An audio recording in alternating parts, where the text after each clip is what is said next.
Yes, guys, I'm Si. Welcome to 5 things we learned about Wales versus Finland here on Cardiff City World. International break, so it's all things Wales this week. And that young squad did not let us down. Let's be honest. Everything we talked about in the preview, aggression, passion, energy, start fast, they did it all. And look, as people will know, watch Ace Podcast Nation, watch Cardiff City World. I know Robert Page's biggest fan. I don't necessarily think, like, there's been times when I've been quite disappointed with his approach, but not last night. I thought he got his selection absolutely spot on. He was brave, but also, he was brave without being gung-ho, shall we say. And I thought it was excellent. I thought we absolutely dominated the game. There's a few things which we'll discuss, which I think we need to do better come the Poland game. But overall, great performance. The manager deserves a lot of credit because the easy option was, Kiefer Moore was to kind of lean on that kind of more, don't want to say defensive, but, just the norm, basically. And I was very, very pleased. Managers so often, they'll trump for experience and things like that. But the good thing with this Welsh side is it's not just full of young players who are quality footballers, passionate about playing for their country. Is a lot of them now are very experienced international players. Nico Williams, people like that. They've played a lot of football. Ampadu played a lot of football at international level. So even though they're young, they're very, very experienced players. And I thought they managed the game well. They played well. Obviously, we talked about it a little bit during the watch along last night. Which, if you didn't join it, I know a lot of people went to the game. Obviously, me because of my health and stuff like that. A few other things. I didn't go. I probably won't be able to go on Tuesday either. So we'll be doing the watch along again. Myself, the Fleur boys, Matthew and Rob and Rodri's joining us as well. But it was a good laugh, good crack. We just watched the game, chatted. And it was good. Good fun. We had some good numbers, good people. It was a good conversation. But we're here for 5 things. Little 20-minute video where we discuss 5 things we learned about Wales last night. And boy, oh boy, it's very difficult to find any negatives. Not that I'm looking for negatives, but you want to be realistic. I think the first thing is that the Poland game will be a lot more difficult. So let's say number 1. Yes, it was an excellent performance, and there's plenty and much more positives than negatives. But I think we absolutely must defend better against Poland. Poland is a much higher level of opposition with, some really, really good players in that Polish side. We'll have a full preview on Monday where we discuss that exact thing. We'll look at the Poland side in detail. But Wales, I thought. I thought Ben Davies had a very good game, but I did think that there was points where we didn't defend very well, some crosses and things like that. We let them little moments rather than like an overall thing. And I think in a game, your opponent's gonna get little periods of play where they get a bit of momentum. They get moments, and it's about closing those moments down. And in the midfield areas, I thought we absolutely dominated. But when they did get in those little pockets of space on the edge of our box, they did seem to play through us. I wouldn't say easily, but they were certainly capable of doing it. And if you only got to look at that Poland game yesterday and the highlights of that, they got some great footballers. Frankowski had a blinder. So it's going to be a different game completely. However, as I've said many times this week and over the last few days, I fancy Wales against anybody at home. The crowd was incredible, and Wales did the opposite to what Cardiff did. They got the crowd behind them early. They kept the crowd with them throughout the game. They kept the crowd engaged, and they did that with a couple of things: the quality of their football, their passion, the aggression, the work rate, the energy. And Finland could not deal with the energy which Wales had in those midfield areas. So number 2 is the fast start, the energy, the aggression, and the passion, the pace will be played at.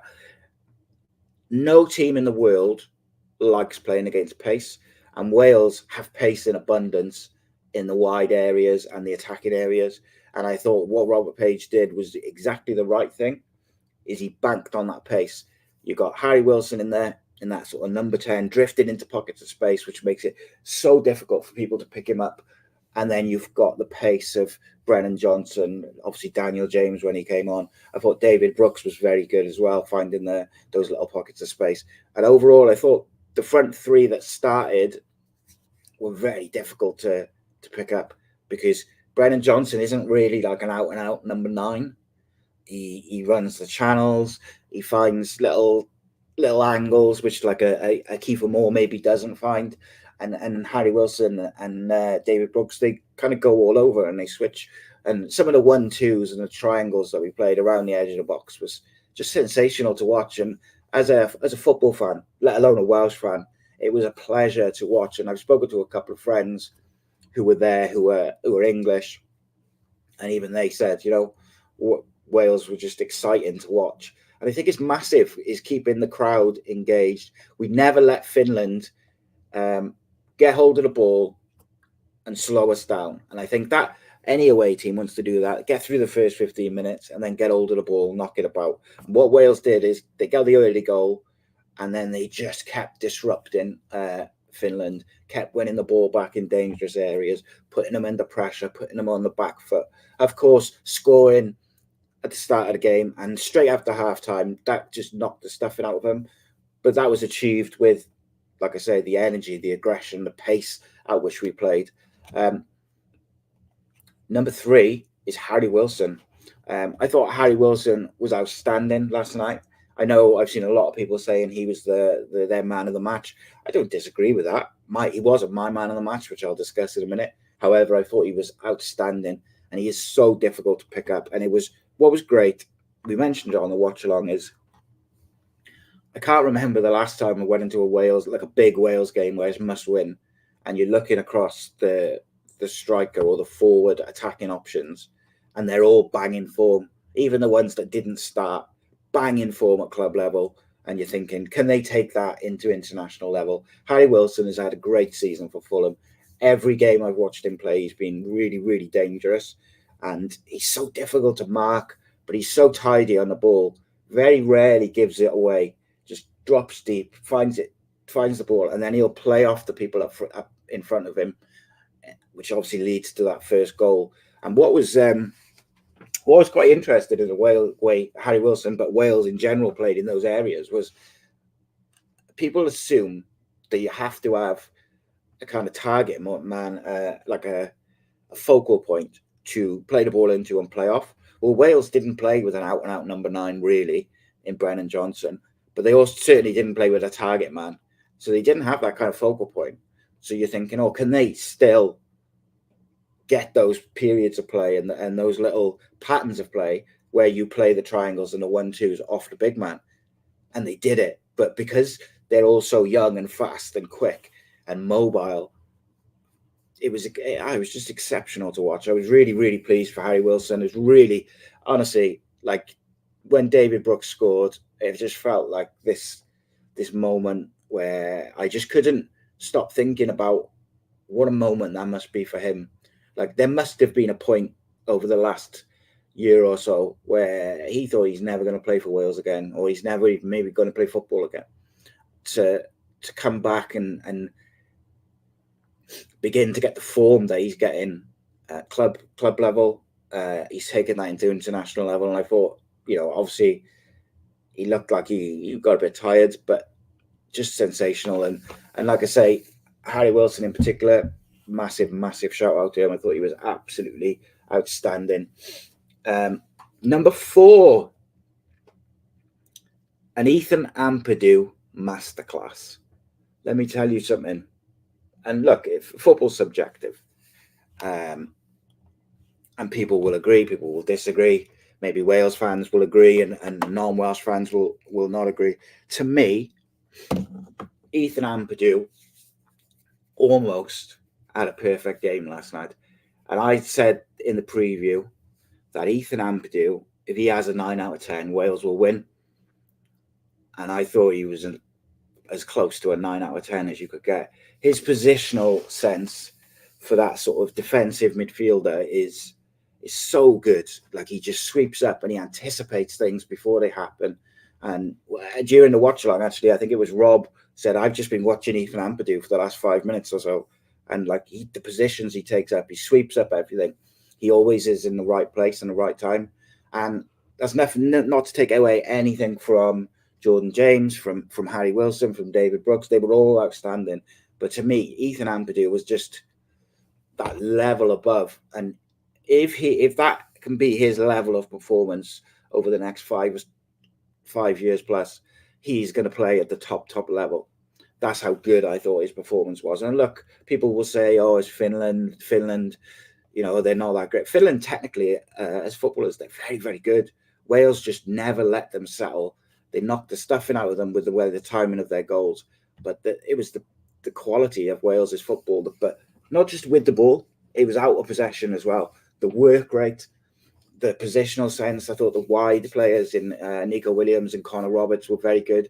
I would love to see Connor just look after the football a little bit more, but I thought defensively he was very good. And, you know, Nico Williams obviously scores a cracking goal, but he's another one who I think is top level if he can just keep progressing. And they're all so young. And but just going back to Ethan Ampadu, I really believe, and I've been saying for a while, and I was so pleased that he was in that midfield position, because I did worry that because he's been playing in defence for his club side I think in a 3, but I'm not sure. But he's been playing central defence, which he's very capable of doing. But I think we lose so much when he drops into the defence. Now, I wonder if Robert Page will look at the Poland game, look at some of the but some of the ways Finland got in to create chances, and whether he may put Ampadu back into central defence. I hope he doesn't, but I can see an argument for it in putting him in defence and almost using him in that sort of John Stones role where he's in defence, but he pushes up into midfield. But to me, that's a big risk, unless that's something they've worked on over the past few months. It's not something I'd risk in a game like this. I believe that Ethan Ampadu and Jordan James should be that double pivot for Wales for the next 10 years. Both of them are outstanding. The fact that Jordan James is 19 is scary. And if Birmingham go down, in my opinion, as a Cardiff City fan, Cardiff should go out of their way to try and sign Jordan James. Out of their way. But there we go. That's just my opinion. But yeah, just on that finally, Ethan Ampadu, absolute masterclass.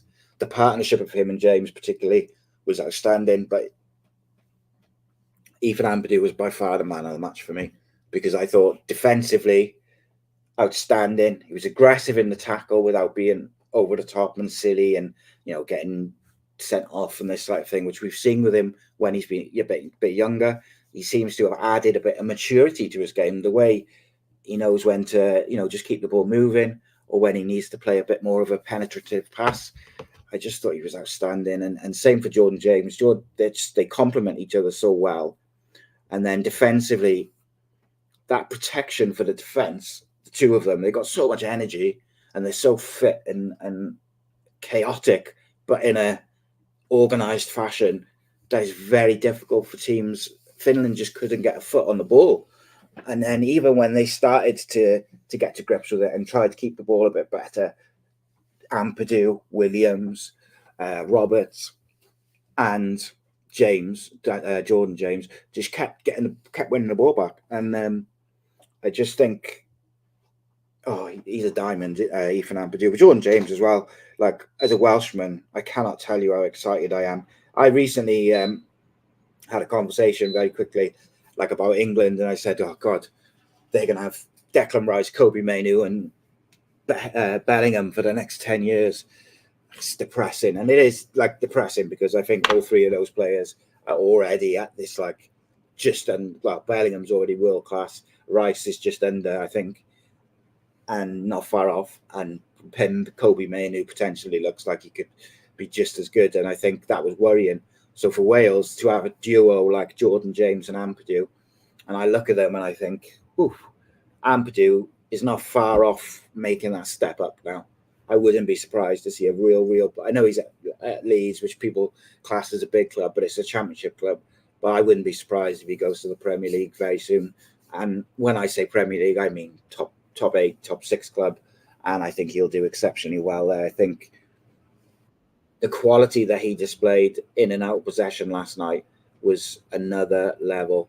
So I believe that Wales, Robert Page, should build a team around that double pivot. I just want to make mention before I go to number 5, Nico Williams, being in and out of the Forest team. But I tell you something, that lad, when he plays for Wales, he is outstanding. And what a phenomenal goal. Cannot speak highly enough of Nico Williams. I really believe that he's almost like this new generation's Chris Gunter, going to end up with like 100 caps, Mr. Reliable. And he looks like the sort of player is as when he gets older and he loses a yard of pace, he'll be able to do the Ben Davies role now, where you slot inside into a 3, into a centre back. And this is a skipper I thought was outstanding. There was a couple of moments where some of those players needed to settle down, and you could see him just telling them calm. They did it. There was when the goal went in and it was a bit sloppy. He told them straight, and I just thought, he's a great leader, and a really, really good captain, Ben Davies. Very exciting, good mature performance by him to lead that young team. Average age of, I think Matt said it was 24 or 25. Unbelievable when you consider that the age of the team. Phenomenal performance. And yeah, I like Ethan Ampadu for me is future Wales captain. I believe when Aaron Ramsey is retired from international football, Ethan Ampadu is the natural successor. And to me, I think he should be given it regardless of age. I think he's experienced at international level. He's shown he's got the quality. And I believe he'll be playing in the Premier League very soon. Jordan James, 19. Wow, exciting times for Welsh football. But number 5, more of a discussion point than what we learned. Changes for the Poland game. Now, to me, the almost automatic reaction is, oh, wow, we were so good. Don't change a thing. Poland's a different kettle of fish. And Poland, a much bigger step up than Finland. And don't get me wrong, Finland are a good football team. Wales made them look very average. So for me, I think it's very important that Wales don't get overconfident. I think Robert Page will keep their feet on the ground. They're young players, but there's a lot of experience in there. And I believe that's why Aaron Ramsey's been taken, is for this moment. Those young players are going to be on top of the world, but the job's not done. It means nothing if you don't get the job done. Now, I fancy us to beat anyone at home. Absolutely. With the crowd, the players we got, the youth we've got, 100%, I fancy us to beat anyone. But Poland is a real good side. And I'm going to do a full preview, tactical preview. We'll look at the side and stuff like that. But you've got Lewandowski, you've got Szczesny in goal, you've got Bednarek in defence, Silas, Zielinski, and Petrowski in the middle of midfield. It's going to be a big challenge for these boys. These are Champions League players. But I believe in Ethan Ampadu and Jordan James and David Brooks as a kind of midfield trio, and Harry Wilson. I believe that Wales will be able to cope with that. Now, in terms of changes, the temptation is to not make any. But at the moment, and I will kind of just think about it maybe a bit more before I do the preview. I lean towards no. I think we need that Kiefer Moore versus Poland. They play 3 at the back, so maybe you need that focal point and that more physical presence against the likes of Bednarek and stuff. But then I just straight away think, well, with 3 at the back, there's spaces down those wide areas in the channels, which that system can utilize massively. So it's going to be some big decisions, because Daniel James, it was excellent off the bench. Now, do you keep him as an impact sub? Is Aaron Ramsey fit? There's decisions to be made, and Robert Page has got to get it right. And look, on last night's performance, you've got to say that he'll get it right. I'm interested in what you guys think. You guys who are watching, what would you make any changes for this week, for Tuesday's game? It's difficult, isn't it? Because really, I don't think there was many players that you could many criticisms. I think it was more a case of there was maybe a few moments where some certain players could have done better, but overall, I thought every player that played for Wales was outstanding. So then it becomes very difficult to change it. You should just, they always say don't change a winning team and things like that. But to me, I just thought Wales was so excellent that is very, very difficult to change. But you've got to get it right. Poland are a different kettle of fish, and he's got to get this selection right. And it'll be interesting to see. I'm looking forward to doing the preview and really delving into those tactics. I think that'll be out Monday lunchtime, I think, because the Cardiff City phone-in will be on Monday, I'd assume, where they'll talk the Wales game. We'll just confirm that. We got the Flower Hour tomorrow evening, where the boys will talk about the Welsh game and the Tuesday game as well. And just straight after this now, 15 minutes from now-ish, we'll be having the View from the Chair Wales edition. So Martin's done a Wales vlog, so please check that out. Be out at about 8:45 on Cardiff City World. Definitely appreciate it if you can, just check that out. Spread the word, share it, all like that. Very quickly, if anyone's got any questions. Matthew says I wouldn't have two keepers on the bench. Yeah, that's weird. Like, I don't really understand sending Levitt and Colwell home and then having two keepers on the bench, because to me, especially in the Poland game now, like if it's 0-0 with or 1-0 down with 10 minutes to go, you want as many creative and attacking players as you can have on the bench to do that, to create something. And I think that was a weird one for me, especially when you end up with two players on the bench. It doesn't make a lot of sense to me. But what can you say? He got it right. Certainly got the 11 and his substitutions right. If I was the coach, I'd want as many creative options as possible for a knockout game. So I certainly wouldn't have sent Colwell home, and I don't think I would have sent Levitt home and kept three keepers. But you could only have 26 men or whatever it is. So I guess it's a case of just going with what you think's best. And look, you can't knock Robert Page. He's been, no one's above criticism, and I think I can understand some of the criticisms that have been leveled at him previously, but last night he got it spot on. Poland are a massive threat. Yes, enjoy the victory last night, but if we don't get it right on Tuesday, it means nothing. However, I believe in this Welsh side. I believe in these players, and I think, as I said at the very start of this show tonight, no team likes to play against pace and aggression and urgency. And if we show the same level of urgency and aggression and energy as we did last night on Tuesday, I think Poland will struggle to contain us. So maybe the best form of defense is attack. Because there was some moments where we didn't defend particularly well.